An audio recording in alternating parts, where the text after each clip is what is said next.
Good morning. Today is Monday. We're going to have some fun this week talking about my favorite movies. I'll share a little bit with you each day about a different movie and a line or two from the movie that really touched me or inspired me in some way. We're going to start today with my absolute favorite, Baby Boom. Baby Boom came out in 1987 and starred Diane, Keaton, and Sam Shepard. It was all about Diane Keaton's character, J.C. Wyatt, who was working for an advertising firm and wanted to become a partner. Her career was incredibly important to her. She was managing the company's largest account, the food chain. But what happened is she became a mother suddenly when her cousins died in an automobile accident and she inherited their baby, Elizabeth. Well, Elizabeth comes into her life and it sort of messes everything up with her career. Her boss decides that he can't trust her with the huge account, the food chain account. And so when he takes that account away from her, she's so discouraged and distraught that she quits the company and she buys a home in Vermont on some acreage with an apple orchard.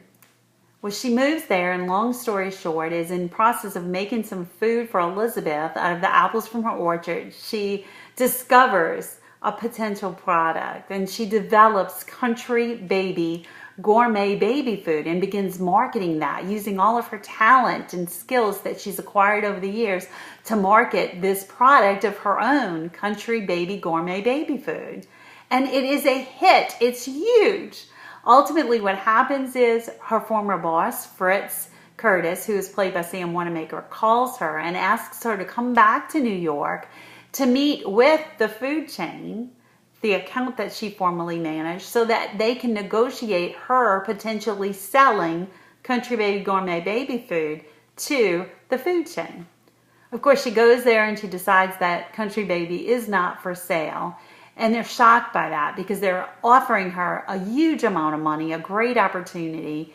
And she tells Fritz, her former boss, she says, "Fritz, do you remember that night when you told me about all the things I was going to have to give up and all the sacrifices I was going to have to make? I don't want to make those sacrifices. And the bottom line is that no one should have to." That was a great line from that movie, and it really inspired me to know that you can be successful at a job, but also manage a career and a family as well. That you don't have to give up one to have the other. And it really touched me. At the time, I was married for a few years, but had not had any children of my own. I had stepchildren, but no babies of my own. And I think that's one of the things that really touched me about the movie, is that I love babies so much and Elizabeth was so adorable. But that line really moved me. In the 21 Irrefutable Laws of Leadership, I talk about the law of sacrifice. And I shared with you that what John Maxwell tells us is that if you want to move up, you have to be willing to give up, to sacrifice. But the thing is, you have control over what you sacrifice and what you don't. And so this is something special, that she was willing to do all the work that related to developing that brand, but she wasn't willing to give up the thing that mattered the most to her, and that was her family and her time with her family. So I hope that inspires you in some way today. I look forward to sharing some more movie stories with you.